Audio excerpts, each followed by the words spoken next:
오늘 한 해를 돌아보면서 우리 안에 보람된 일이 있습니다. 내가 참 이거 잘했구나. 그러나 또 한편은 후회되는 일도 있습니다. 내가 왜 이렇게 했을까? 또 어떤 일은 그때는 참 기쁘고 좋았는데 지금 돌아보면 야 그거 별거 아니었는데 그거 아무것도 아니었는데 내가 왜 그렇게 안달복달했을까? 그런 일도 있습니다. 그래서 여러분 한 해를 돌아보면서 우리가 무엇이 중요했는지, 우리 인생에 또 무엇이 중요하지 않은지를 우리가 분별하게 됩니다. 여러분 이것은 참 중요합니다. 왜냐하면요, 이렇게 한 해를 마무리하는 이 시간은요, 우리 인생의 마지막을 준비하는 훈련입니다. 여러분 우리가 한 해를 마무리하는 이 시점에 후회되는 일도 있고 또 보람된 일도 있었고, 내가 중요하게 생각했지만 사실 중요하지 않았던 일도 있었고, 또 그렇게 중요하게 매달렸던 일이지만 지금 돌아보면 정말 아무것도 아닌 일들 우리가 분별하게 됩니다. 우리 인생의 마지막에도 똑같은 일이 일어납니다. 우리 인생의 마지막에도 야 내가 정말 이건 참 잘했다, 그렇게 감사할 것이 있고, 또 내가 왜 이렇게 살았을까 후회할 것도 반드시 있습니다. 또 우리가 그렇게 중요하게 생각하지 않았는데 정말 그것이 내 인생에 가장 중요한 것이었다는 것을 깨닫게 되기도 하고, 반대로 내가 정말 목매었는데, 내가 정말 생명처럼 붙잡고 살았는데 마지막 순간에 이거 정말 아무것도 아니었는데 내가 왜 헛된 것 붙잡고 살았을까? 여러분 그렇게 우리가 후회할 것입니다. 자, 여러분 한 해를 맞이하는 이 시간이 왜 중요하냐면, 우리가 한 해를 마무리하면서 우리 인생을 주님 앞에서 점검해 보셔야 됩니다. 그래서 우리가 후회될 것 있다면 회개하고, 2020년에는 뭐예요? 새로운 마음으로 결단하셔야 되고, 또 정말 한 해 돌아보면서 감사한 것이 있었다면 2020년에는 그것에 더욱더 집중하셔야 됩니다. 우리가 한 해를 마무리할 때 이런 시간을 꼭 가지셔야 돼요. 여러분 그냥 세상 분위기에 따라 흥청망청 하시면 절대 안 됩니다. 큰일 납니다. 왜 큰일 나냐면 그러면 인생의 마지막 순간을 준비 못합니다. 한 해를 마무리하는 이 시간에 우리 인생에 무엇이 중요하고 무엇이 중요하지 않았는지 여러분이 반드시 분별하고 한 해를 새로운 마음으로 결단하는 시간을 가지셔야지, 그런 시간 없이 내 인생을 주님 말씀 앞에서 점검해 보는 시간 없이 그렇게 그냥 살다 보면 마지막 준비되지 않은 상태에서 주님을 맞이할 거라고요. 여러분 우리가 올 한 해 돌아보면서 아무리 후회되는 일이 있어도 여러분 다시 시작할 수 있어요. 비록 2019년에 우리가 실패하고 정말 부끄러운 죄를 졌다 할지라도 우리가 회개하고 결단하면 새롭게 시작할 수 있는 기회가 있어요. 그러니까 여러분 이 정말 한 해를 마무리하고 준비하는 이 시간이 너무나 중요한 거예요. 오늘 나눈 말씀은 우리 요한일서 3장 10절부터 18절 말씀입니다. 10절 말씀 보면 하나님의 자녀들과 마귀의 자녀들이 있나니 이렇게 나옵니다. 또 오늘 설교 제목도 성경에 있는 말씀 그대로 인용했습니다. 하나님의 자녀들과 마귀의 자녀들. 사실 저희가 이제 순서대로 말씀 나누지 않습니까? 그러니까 오늘 이 말씀 나눌 순서예요. 근데 한편은 마음이 좀 무겁기도 합니다. 왜냐하면 연말 아니에요. 여러분 사실 올 한 해 돌아보면서 힘들고 정말 또 마음 아픈 일도 분명히 있었을 겁니다. 그럼에도 불구하고 오늘 여러분이 이렇게 예배의 자리에 나와서 한 해를 마무리한다는 것 자체가 은혜 아닙니까? 정말 감사한 일이에요. 그러니까 여러분을 사실 제가 격려해드리고 위로해드리고 또 소망의 말씀 전하고 싶은 마음이 있는데, 오늘 제목부터가 하나님의 자녀들과 마귀의 자녀들, 뭐 이렇게 제목이에요. 특별히 여러분 이 편지는 여러분 아시는 것처럼 사도 요한이 초대교회에 보낸 편지예요. 그러니까 교회 나오는 사람들은 하나님의 자녀들, 그리고 교회 안 나오는 사람들은 마귀의 자녀들. 오늘 그 말씀이 아니에요. 이 말씀을, 이 편지를 받는 사람들은 다 우리처럼 교회에 모여서 함께 하나님을 예배하는 자들이었다고요. 그런데 사도 요한이 그 가운데에 하나님의 자녀들 당연히 있죠. 그런데 우리에게 좀 마음이 걸리는 것이 그 안에도 마귀의 자녀들이 있다는 거예요. 여러분 그러면 도대체 하나님의 자녀와 마귀의 자녀의 이 구분의 기준은 뭡니까? 오직 하나입니다. 예수 그리스도입니다. 예수 그리스도를 믿는다면 그는 하나님의 자녀이고, 예수 그리스도를 믿지 않는다면 하나님의 자녀 아닙니다. 자, 그러니까 예수님을 믿는 모든 사람들은 다 하나님의 자녀요. 예수님을 믿지 않는 사람들은 마귀의 자녀죠. 자, 그런데 제가 말씀드렸잖아요. 이 편지는 누구에게 보낸 거예요? 초대교회 성도들에게 보낸 거예요. 그러니까 적어도 이 말씀을, 이 편지를 읽는 그 교인들은 자기들은 다 예수님을 믿고 있다고 생각할 거예요. 적어도 그러지 않겠습니까? 물론 뭐 교회에 처음 온 사람들이야 뭐 그런 생각하지 않겠지만 오늘도 마찬가지 아닙니까? 오늘 이 설교를 듣는 여러분들도 다 난 하나님의 자녀지라고 생각하지 난 하나님의 자녀 아닐지도 몰라 이렇게 생각하는 사람은 거의 없을 거라고요. 그런데 왜 사도 요한은 아니 하나님 앞에 나와서 예배드리는 나는 그래도 예수 믿고 있습니다. 나름대로 그렇게 믿음을 가지고 있는 사람들에게 너희들 중에 하나님의 자녀도 있고 너희들 중에 마귀의 자녀도 있다. 이렇게 심한 말을 합니까? 근데 오늘 여러분 이 말씀으로 우리가 다 하나님의 자녀이겠지만 그걸 한 번 더 점검해 봐야 돼요. 왜? 이것보다 중요한 게 없어요. 여러분 내가 하나님의 자녀인지 마귀의 자녀인지 이것보다 중요한 건 없어요. 왜요? 하나님의 자녀만이 영생을 얻잖아요. 마귀의 자녀는 영원한 심판을 받지 않습니까? 그러니까 우리는 다 하나님의 자녀지만 아니 그렇게 믿고 있지만 그럼에도 불구하고 오늘 성경이 하나님을 믿습니다. 나는 예수님을 믿습니다. 라고 말하는 사람들을 향해서 너희 가운데 하나님의 자녀만 있는 게 아니라 마귀의 자녀도 있다라고 말씀하고 있다면 오늘 비록 이 말씀이 좀 마음에 부담이 되고 불편할 수 있지만 오늘 이 말씀 앞에서 우리의 믿음을 한번 점검해 보셔야 됩니다. 저는 오늘 이 말씀이 우리에게 꼭 필요한 말씀일 뿐만 아니라 저는 이것이 축복의 말씀이라고 믿습니다. 왜요? 우리 인생의 마지막이 아니에요. 아직은. 혹시 이 말씀 듣다가 나는 정말 하나님의 자녀라고 생각했는데 오늘 말씀드리니까 나 하나님의 자녀 아니네. 만에 하나 그런 분이 있다면 네, 다시 시작할 수 있는 기회가 있어요. 그렇잖아요. 만약에 우리 인생의 마지막 순간에 너는 하나님의 자녀 아니야, 너는 마귀의 자녀 이런 말을 듣는다면 이것보다 더 큰 문제가 어디 있어? 이건 정말 저주죠. 돌이킬 수 있는 기회가 없잖아요. 그러나 지금은 얼마든지 돌이킬 수 있어요. 내가 하나님의 자녀인 줄 알고 열심히 교회 생활했는데 알고 보니 나 하나님의 자녀 아니었네. 그럼 낙심하지 마세요.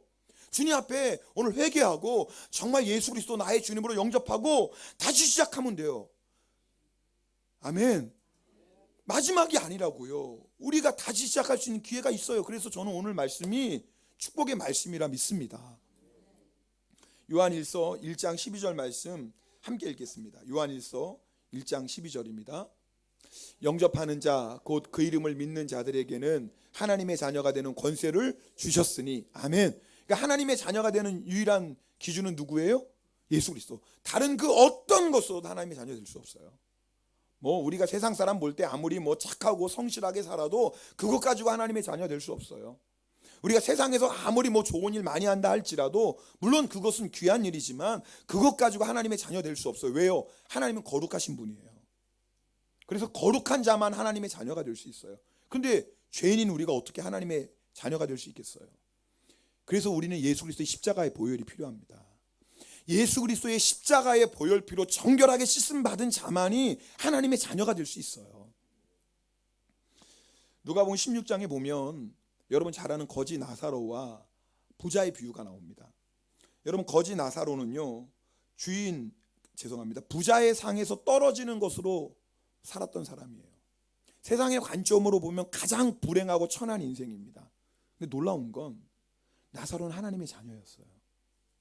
여러분 하나님의 자녀도 그렇게 살 수 있습니다. 하나님의 자녀도 가난하게 살 수 있어요. 세상 사람 볼 때 하나님의 자녀들도요 천하게 살 수 있어요. 제가 세상의 관점이라고 얘기했어요. 그래도 나사로는 복된 사람이에요. 왜요? 하나님의 자녀로 살고 마지막 때를 준비했다 그 말입니다. 이 세상이 영원하다면 나사로처럼 저주받은 인생은 없죠. 근데 왜 나사로의 인생에 놀라운 축복이 있습니까? 그는 하나님의 자녀였다고요. 그래서 뭐예요?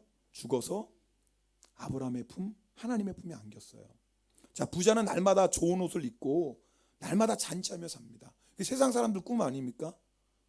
그렇잖아요. 좋은 거 입고 좋은 자동차 차고 그리고 뭐예요? 날마다 잔치하며 사는 게 세상 사람들 꿈이라고요. 근데 문제는 뭐예요? 이 부자는 마지막 때를 준비하지 않았어요. 마귀의 자녀로 살았다 그 말입니다. 그리고 결국 마지막에는 어떻게 돼요? 지옥의 심판을 받습니다. 여러분 우리가요 차라리 가난하게 살 망정 하나님의 자녀로 살아야지. 우리가 세상의 부귀영화 아니 왕으로 산다 할지라도 마귀의 자녀로 살면 절대 안 돼요. 여러분 우리가 이 세상에 살 때는 이 세상의 관점으로는 나사로가 저주받은 인생 같고 부자가 부러워 보이지만 절대 그렇지 않아요. 우리 인생의 가장 중요한 거 내가 지금 하나님의 자녀로 살고 있느냐 아니면 마귀의 자녀인가 이거예요.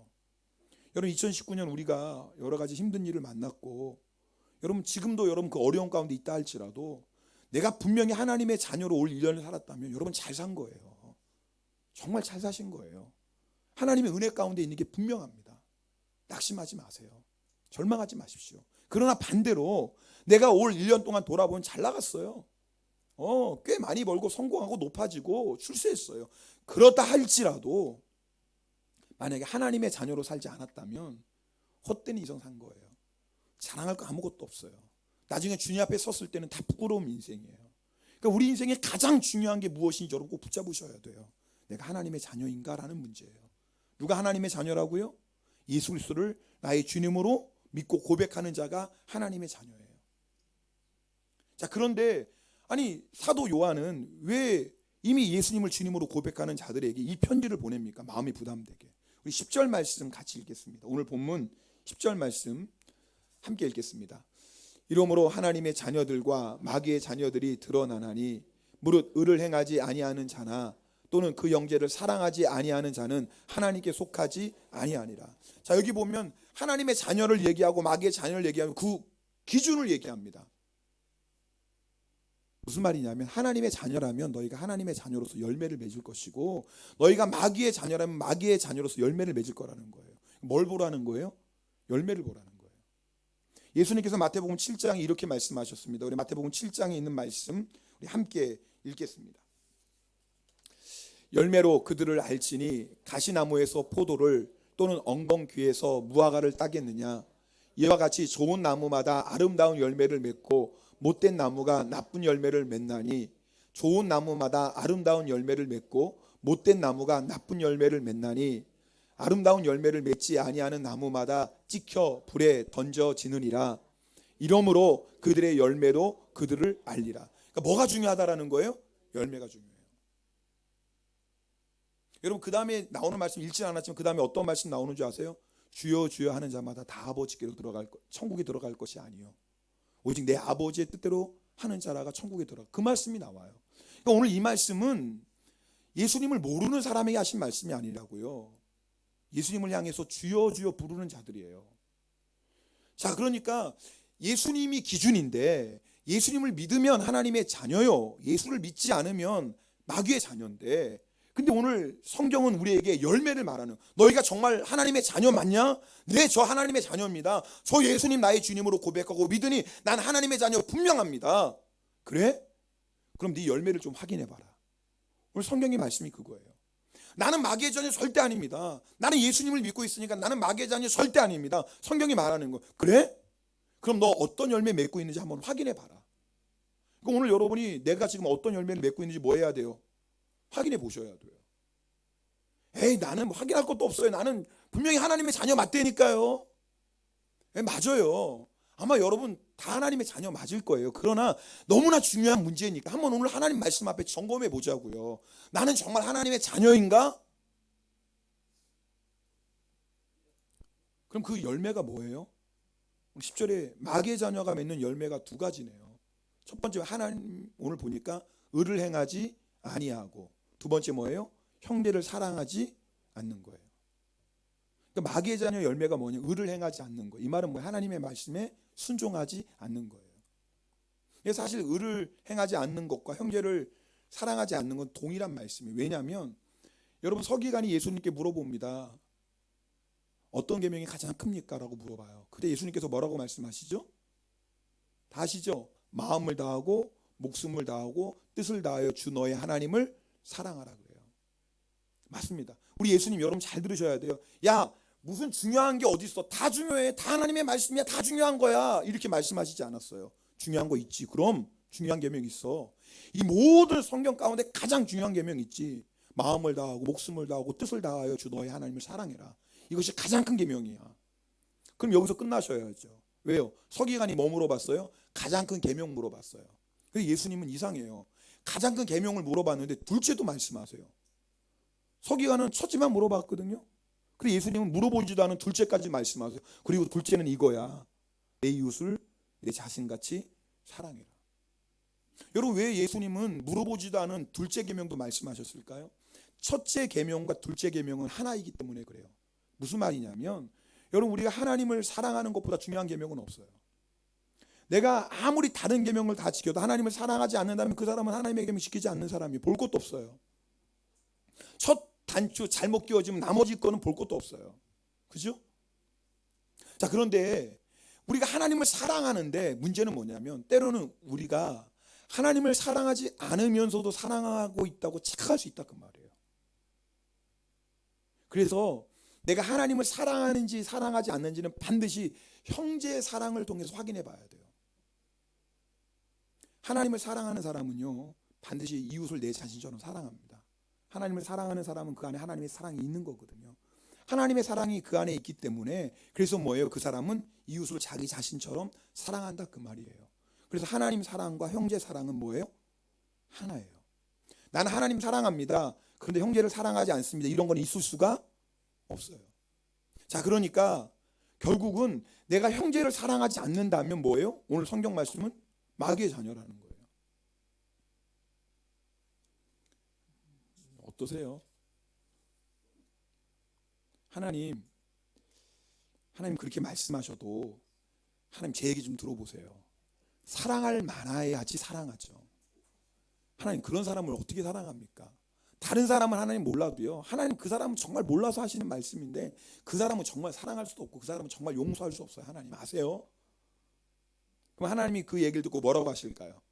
나도 네 말이 맞다고 생각한다. 내가 봐도 야, 걔는 사람도 아니야. 나래도 걔는 정말 사랑하지 않고 용서하지 않겠다. 내가 특별히 너에게 그 사람 사랑하지 못하는 거 이해해 줄게. 하나님 이렇게 말씀하실까요? 그렇게 말씀하시지 않죠. 그럼 하나님 아니에요. 어떻게 한이 가지고 두 말 하시는 분이 하나님이시겠어요? 하나님 신실하신 분이신데, 하나님 뭐라고 말씀하셨어요? 네 원수까지도 사랑하고 하셨는데, 하나님 이러실 거예요. 나는 너도 사랑했다. 나는 너도 용서했다. 근데 네가 사랑하지 못할 사람이 누구니? 나는 너도 사랑했는데. 네가 용서 못할 사람이 누구니? 나는 너도 용서했는데. 그럼 우리 안에 또 불편하죠. 하나님, 그 사람하고 나하고 동일하게 취급하지 마세요. 내가 죄인인 건 맞지만 난 그 정도는 아니에요. 내가 나쁜 사람인 건 맞지만 나는 그 정도는 아니라고요. 하나님, 그렇게 말하고 싶죠? 그럼 주님 안 만난 거예요. 죄송해요. 주님 만난 사람은요, 절대 그렇게 말할 수 없어요. 주님을 만난 우리의 고백은 뭐예요? 주님, 이 세상에 나 같은 죄인이 없고 이 세상에 나처럼 악한 자는 없습니다. 여러분, 빛 대신 주님을 만나면 더 이상 다른 사람하고 비교되지 않아요. 비교할 수가 없어요. 빛 대신 주님 만나면 주님 앞에 나의 죄만 보이지, 주님 앞에 나의 허물만 보이지, 다른 사람과 나를 절대 비교할 수가 없어요. 그저 나 같은 죄인이 없는 거예요. 나같이 주님 앞에 부끄러운 인생이 없는 거예요. 자, 그러니까 여러분, 오늘 말씀 앞에 내가 정말 하나님의 자녀인지 마귀의 자녀인지 점검해 보셔야 돼요. 내 마음에 미움이 있다, 내 마음에 여전히 사랑하지 못하는 마음이 있다, 그럼 이거 심각한 거예요. 그냥 넘어갈 수 없는 문제예요. 그래서 오늘 성경은 누구의 예를 드냐면 가인의 예를 듭니다. 우리 12절 말씀 함께 읽겠습니다. 12절 같이 읽겠습니다. 가인같이 하지 말라.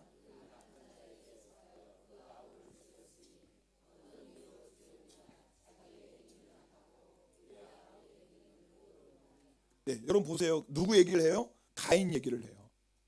여러분, 가인이 동생 아벨을 죽였어요. 자, 그런데 여러분, 아벨을 죽인 가인이 욱하다가 그냥 죽였을까요? 절대 그렇지 않아요. 가인 마음 안에 뭐가 있었어요? 미움이 있었어요. 하나님께서 경고하셨. 너 죄가 너를 다스리려고 하는데 너 큰일 났다. 가인아, 너 조심해라. 분명히 창세기 4장에 주님이 가인을 향해서 그렇게 경고하셨거든요. 그 마음에 이미 미움이 있었거든요. 미움이 불타고 올라왔거든요. 여러분, 내 안에 있는 미움을 그냥 대수롭게 생각하시면 큰일 납니다. 미움은요, 반드시 살인으로 연결됩니다. 우리 15절 말씀 읽겠습니다. 오늘 본문 15절입니다. 같이 읽겠습니다. 그 형제를 미워하는 자마다 살인하는 자니 살인하는 자마다 영생이 그 속에 거하지 아니하는 것을 너희가 아네. 참 무서운 말씀이에요. 그 앞에 보세요. 형제를 미워하는 자가 뭐라고요? 살인하는 거예요. 그러니까 여러분 마음 안에 지금 누구를 미워한다면 지금 나는 뭐 하고 있는 거예요? 지금 살인하고 있는 거예요. 더 심각한 건 그 사람 안에는 뭐가 없다고요? 영생이 없어요. 여러분 예수 왜 믿습니까? 영생 얻으려고 믿습니다. 아멘. 여러분 물론 예수 믿고 평안도 없고 기쁨도 없고 물론 이 세상에서 뭐 주님이 누린 축복 많겠지만 여러분 예수 믿는 가장 중요한 목적은 영생이에요. 그런데 내가 내 안에 미움이 있으면 영생을 얻을 수가 없다니 이것처럼 여러분 심각한 말씀이 어디 있습니까? 그러니까 오늘 말씀을 통해서 우리의 믿음을 점검해 봐야 돼요. 여러분 예수 믿는 사람 안에 미움 있을 수 있어요. 여러분 마귀가 우리에게 끊임없이 미움을 심어줍니다. 그리고 마귀가 품어주는 미움을 내 마음에 품고 죄를 짓기도 합니다. 그런데 여러분 잘 들어보세요. 그 안에 주님이 있는 사람은요 미워할 수가 없어요. 왜요? 마음이 괴로워요. 내가 누구를 미워하면 내 마음이 너무너무 괴로워요. 누구를 사랑해야 되는데 사랑하지 못하는 내 마음이 너무너무 힘들어요. 그래서 누구를 용서하지 못하는 그 괴로움보다 그렇지요? 큰 건 없어요. 왜? 내 안에 누가 계시니까요. 주님이 계세요. 내 안에 성령께서 탄식하신다고요. 그러니까 용서할 수밖에 없어요. 왜? 내 마음이 너무 괴로우니까. 뭐 용서하지 않고는 도저히 내가 살 수가 없어요. 이 마음 가지고는 미워하는 마음 가지고는 도저히 살 수가 없어요. 왜요? 내 안에 계시는 성령께서 탄식하시니까요. 그러니까 뭐예요? 용서할 수밖에 없어요. 그게 하나님의 자녀예요. 그런데 만약에 내가 사랑하지도 않고 용서하지도 않는데 아무렇지도 않다. 이게 심각한 거예요. 여러분 마귀의 자녀의 증거가 미움이에요. 사랑하지 않는 거예요. 그럼 하나님의 자녀의 증거가 뭐겠어요? 당연히 사랑이죠. 오늘 말씀 우리 함께 읽겠습니다. 오늘 본문 14절입니다. 14절 함께 읽겠습니다. 우리는 형제를 사랑함으로 사망에서 옮겨 생명함으로 들어간 줄을 알거니와 사랑하지 아니하는 자는 사망에 머물러 있느니라. 자, 앞에 있는 말씀 보세요. 자, 우리는 형제를 사랑함으로 사망에서 옮겨 생명으로 들어간 줄을 알거니와 그래요. 이 말씀 잘 보세요. 여러분 형제를 사랑해야 구원받는 거예요? 아니에요. 이 말씀 잘 형제를 사랑해야 구원받습니까? 아니에요. 우리는 예수를 믿음으로 구원받아요. 예수 믿는 것 외에는 구원의 길이 없어요. 그러나 정말 예수님을 믿는 사람은 형제를 사랑함으로써 그 사람이 예수 믿고 사망에서 생명으로 들어갔구나 그걸 알 수 있다 그 말이에요. 그러니까 정말 예수 믿는 사람의 열매가 뭐라는 거예요? 형제를 향한 사랑이에요. 자, 그러니까 오늘 말씀 가지고 지금 내가 하나님의 자녀인지 아닌지 구분이 된다 그 말이에요. 여러분 하나님의 자녀입니까?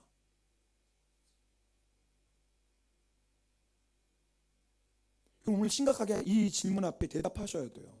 하나님의 자녀는 사랑한다고 그랬어요. 용서한다고 그랬어요. 마귀의 자녀는 사랑하지 않는다고 그랬어요. 성경의 말씀이에요. 김 목사 얘기 아니에요. 자, 그럼 이 말씀 앞에 여러분이 오늘 꼭 점검하고 넘어가셔야 돼요. 나는 그럼 하나님의 자녀인가? 이거보다 중요한 질문이 어디 있어요? 여러분 절대 이 질문 피해 가시면 안 돼요. 그래도 나 모태신앙이 돼. 하나님의 자녀 맞겠지. 내가 예수를 50년 믿었는데 내가 하나님의 자녀 맞겠지. 그렇게 생각하시면 안 된다니까요. 오늘 성경의 기준은 예수 그리스도지만 정말 예수 그리스도를 믿는다면 열매를 보라는 거예요. 여러분 어떤 열매를 지금 맺고 있습니까? 여러분 왜 하나님의 자녀는요 왜 사랑이 증거일까? 그 이유가 16절에 나옵니다. 16절 말씀도 함께 읽겠습니다. 16절입니다. 그가 우리를 위하여 목숨을 버리셨으니 우리가 이로써 사랑을 알고 우리도 형제들을 위하여 목숨을 버리는 것이 마땅하네. 여러분 왜 하나님의 자녀의 증거가 사랑이냐면 이유가 있어요. 여러분 우리가 예수님을 믿고 하나님의 자녀가 되었죠. 오늘 16절 말씀 첫 번째 보세요. 뭐라고 말씀하십니까? 그가 우리를 위하여 목숨을 버리셨으니. 누가? 예수님이. 자, 여러분 이거 믿습니까? 예수님이 나를 위해 목숨을 버리셨다니까요. 죄가 없으신 하나님이 나를 위해 목숨을 버리셨어요. 여러분이 이것을 정말 믿는다면 그 다음 말씀 보세요. 그러면 우리가 사랑을 하는 거예요. 이제 우리 안에 사랑이 있는 거예요. 나를 위해, 나 같은 죄인을 위해서 목숨을 버리신 그 하나님의 사랑이 내 안에 있어요. 내가 사랑을 알았어요. 그 사랑을 안다면 다른 사람을 위해서 목숨을 버리는 건 뭐예요? 마땅해요. 이건 선택이 아니에요. 성경이 너 예수님이 너를 위해서 죽은 거 믿지? 네 안에 하나님의 사랑이 있는 거 믿지? 그러니까 너 형제를 죽어야 돼? 이렇게 말씀하는 게 아니에요. 그럴 수밖에 없다. 그럴 수밖에 없다라는 거예요. 하나님이, 죄가 없으신 하나님이 나를 위해 죽으셨는데 죄인인 내가 죄인을 용서하는 게 뭐가 힘들어요? 아니 10,000달란트의 탕감을 받은 내가 100데나리온의 용서 못할 게 뭐가 있어요? 아니 주인이 나의 죄를 용서해 주는데 같은 동료의 죄를 왜 우리가 용서 못 해줘요? 우리가 하나님의 사랑을 정말 믿는다면, 하나님의 사랑을 정말 안다면 이건 당연한 거예요. 이건 뭐 용서할까 뭐 사랑할까 이거 고민할 문제가 아닌 거예요. 당연한 거예요. 여러분 아세요? 우리의 힘으로 절대 사랑 못합니다. 우리의 힘으로 절대 용서 못합니다. 그런데 주님의 사랑을 아는 사람은 주님의 사랑 때문에 사랑하게 되는 거고, 주님의 사랑 때문에 용서하게 되는 거예요. 여러분 매일매일 경험하지 않습니까? 주님 저 그 사람 용서 못해요. 네, 우리도 사람이니까 감정이. 그럼 주님이 뭐라고 말씀하십니까? 주님이 하시는 말씀은 동일합니다. 나는 너도 용서했다. 정말입니다. 주님은 반드시 그 말씀 나는 너도 용서했다. 그러면 주님을 정말 믿는 사람이면 그 말씀 앞에 뭐라고 얘기해요? 아멘. 맞네요. 주님은 나도 용서하셨는데 내가 누구를 용서 못하겠어요? 주님 저는 그 사람 절대 사랑 못합니다. 제가 다른 사람은 몰라도 절대 그 사람만큼 사랑 못합니다. 그럼 주님 뭐라고 말씀해요? 나는 너도 사랑했다. 아니 지금도 너를 사랑하고 있다. 근데 네가 누구를 사랑 못하니? 그 주님 말씀 우리가 드릴 말씀 뭐예요? 아멘이에요. 아멘 맞네요. 주님은 나 같은 사람도 사랑하시고 나 같은 사람도 용서하셔. 그래서 사랑하게 되어지는 것이고 용서하게 되어지는 것이에요. 내 힘으로 내 노력으로 사랑하고 용서하는 게 아니에요. 주의 십자가의 사랑이 우리를 사랑하게 하시는 것이고 주의 십자가의 용서가 우리를 용서의 자리로 인도하시는 거예요. 여러분 오늘 이 말씀 앞에 우리 믿음을 꼭 점검해 보셔야 됩니다. 자, 그럼 내가 이제 하나님의 정말 자녀 맞다. 저는 정말 형제자매를 사랑합니다. 이제 여러분 그렇게 말씀하실 분들 대부분이죠. 맞아요. 저는 하나님 자녀 맞고요. 제 안에는 사랑이 있습니다. 근데 사도 요한은 거기서 끝나지 않고 또 한 단계 또 말씀하세요. 17절 18절 말씀이 바로 그 말씀이에요. 17절 18절도 함께 읽겠습니다. 누가 이 세상의 재물을 가지고 형제의 궁핍함을 보고도 도와줄 마음을 닫으면 하나님의 사랑이 어찌 그 속에 거하겠느냐. 자녀들아 우리가 말과 여로만 사랑하지 말고 행함과 진실함으로 하자. 여러분 사도 요한이 담임 목사 안 되는 걸 감사하세요.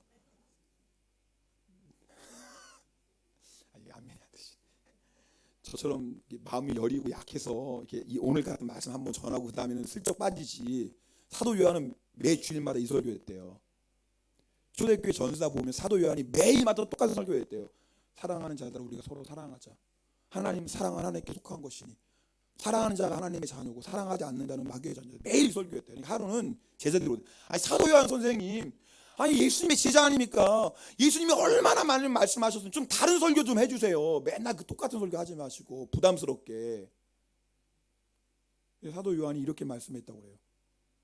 이거보다 중요한 게 없는데, 이 말씀보다 중요한 게 없는데 너희들이 이 중요한 말씀에도 순종하지 않는데 그 다음 말씀 들어서 뭐하냐? 아니 이렇게 가장 중요한 말씀도 순종하지 못하는데 그 다음 말씀 들어서 뭐하냐? 이 가장 중요한 말씀에 순종해라. 그러니까 아마 사도 요한이 시바용과의 담임 목사님 여러분 맨날 이 설교 들었어요. 맨날 좀 인상 쓸 거예요. 이 설교가 이거밖에 없나?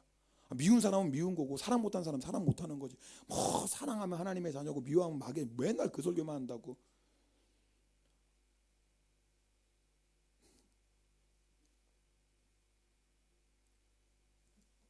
여러분 우리가 오늘 이 말씀 앞에 나 하나님의 자녀 맞습니다. 제 안에 사랑이 있습니다. 그럼 사도 요한은 한 단계 더 가십니다.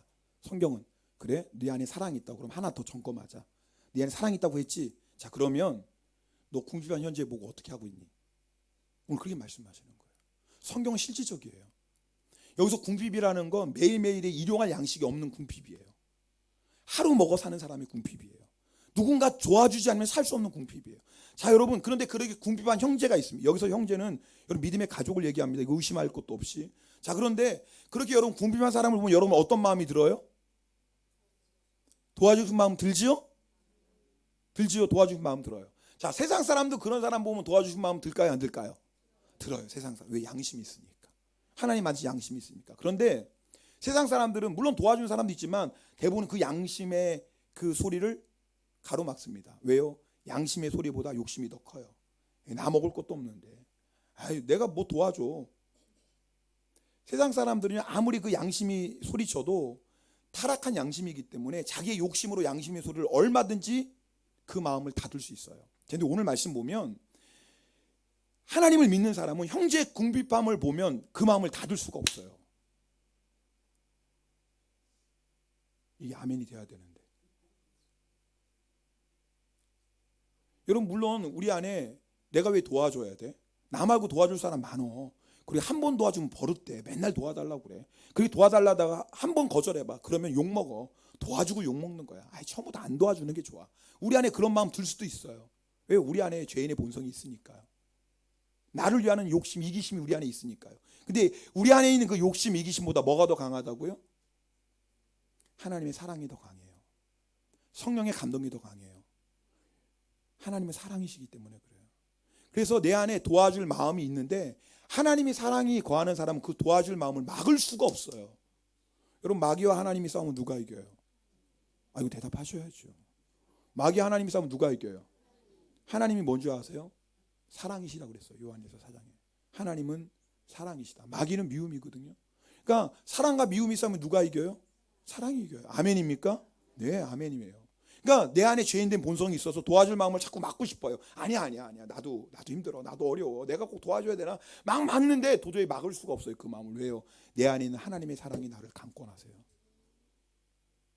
나를 감권하세요. 그래서 도와주지 않을 수가 없어요. 그게 하나님의 자녀예요. 여러분, 정말 잘 들어요. 우리 안에도 성경은 아까운 마음이 없다. 절대 그렇게 말씀하지 않아요. 아까운 마음도 있어요. 내가 꼭 도와줘. 이런 마음도 있어요. 못 들은 척하고 외면하고 싶은 마음 우리 안에 다 있어요. 성경은 그거 인정해요. 근데 성경이 말하는 건 뭐냐면 네 그 마음보다 네 안에 있는 하나님의 사랑이 더 크다. 그거 얘기하시는 거예요. 용서하기 싫은 마음이 있어요. 우리 안에. 그런데 용서해야 된다는 그 마음이 훨씬 더 커요. 왜요? 주의 성령께서 우리를 강권하시니까요. 그래서 용서하지 않을 수가 없어요. 사랑하기 싫은 마음 우리 안에 있어요. 내가 왜 사랑해야 돼요? 그런 마음 다 있어요. 없는 사람 없어요. 그런데 그 마음보다 사랑해야지 하시는 주님의 사랑이 더 강합니다. 그래서 사랑할 수밖에 없는 거예요. 오늘 우리에게 믿음이 필요합니다. 하나님의 사랑이 미움보다 강하다는 믿음이에요. 여러분, 이 믿음 붙잡고 기도하셔야 돼요. 주님, 주의 사랑으로 저를 충만히 채워주시고 주의 용서의 은혜를 제가 다시 한번 깊이 깨닫게 하여 주시옵소서. 그렇게 기도. 여러분, 오늘 이 말씀은 우리에게 정지하는 말씀. 너 네 안에 사랑도 없네. 너 말과 혀로만 사랑하네. 너 마귀의 자녀구나. 성경은 우리에게 이렇게 말씀하시는 게 아니에요. 네 안에 사랑하는 마음 있다. 네 안에 비록 미움이 있다 할지라도, 네 안에 인색한 마음이 있다 할지라도 그거보다 훨씬 더 큰 하나님의 사랑의 마음이 있고 용서하고 싶은 마음이 있지. 그 마음에 네가 순종해라. 여러분, 오늘 분명히 여러분 이 말씀 듣고 마음이 무거우시고, 그럼 하나님의 자녀 맞습니다. 세상의 자녀는 절대 이 말씀 듣고 마음 무거울 일도 없고 오히려 화냅니다. 내가 왜 사랑해야 돼요? 내가 왜 용서해야 돼요? 오히려 화를 냅니다. 마귀의 자녀는 그래요. 근데 하나님의 자녀는 이 말씀 들으면서 마음이 무거운 거예요. 주님, 내가 오늘 왜 교회에 왔을까요? 왜 교회에 와서 저 말씀을 들었을까요? 오늘 저 말씀 안 들었으면 내 속이 편할 텐데 오늘 교회에 계냐? 그럼 여러분, 하나님의 자녀 맞습니다. 마음이 괴로우면 하나님의 자녀 분명합니다. 그럼 이제 뭐 하시면 돼요? 순종하세요. 순종하시란 말이에요. 더 이상 고집 부리지 마시고 순종하세요. 버틴게보다 소용없어요. 누가 이겨요? 하나님이 이깁니다. 아멘. 이게 은혜 아니에요. 하나님이 이겨요. 여러분이 아무리 버틴게 결국은 하나님이 이기세요. 그게 은혜예요. 2019년 가기 전에 지금까지 혹시 막 버팅기신 분이 있다면 2019년 가기 전에 맞습니다. 주님, 사랑하겠습니다. 용서하겠습니다. 여러분, 그 마음 가지고 새해를 맞이할 수 있길 바랍니다. 우리 찬송가 216장 우리 함께 찬송하겠습니다. 오늘 이 찬송가 가사가요, 오늘 말씀을 좀 이렇게 잘 요약해 놓은 것 같은데요. 우리 기도하는 마음으로 이 찬송 들으시고 우리 결단하며 기도하겠습니다. 주님, 올 이 한 해가 가기 전에 주님, 내 마음에 있는 성령의 감동에 순종하겠습니다. 더 이상 하나님 앞에 뻗팅기지 않겠습니다. 네, 사랑하겠습니다. 네, 주님 용서하겠습니다. 아니요, 주님, 주님의 사랑 때문에 저는 사랑할 수밖에 없고 주님이 나 같은 죄인을 용서하셨으니 용서할 수밖에 없습니다. 결단하는 시간 되길 원합니다. 함께 찬양 드리겠습니다.